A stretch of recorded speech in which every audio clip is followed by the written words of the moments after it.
মানুষ মানুষকে ভালোবাসে তিন কারণে।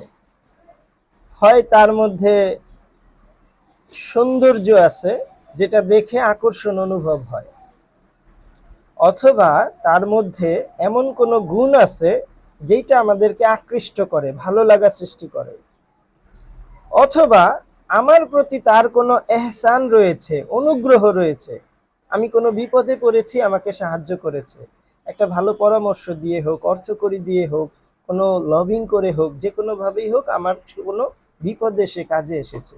অর্থাৎ এই তিন গুণের যে কোনো একটা গুণ যদি আমার মধ্যে থাকে, মানুষ একজন আরেকজনকে ভালোবাসার জন্য এটা বড় একটা রিজন।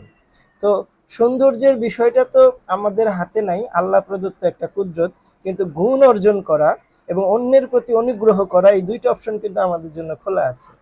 সুতরাং আমরা যদি চাই মানুষ আমাকে ভালোবাসুক, তাহলে এই তিন গুণের যে কোনো একটা অথবা সবগুলো অর্জনের চেষ্টা আমাদের থাকতে হবে। সৌন্দর্য, গুণ, এহসান বা অনুগ্রহ। ভালো থাকবেন।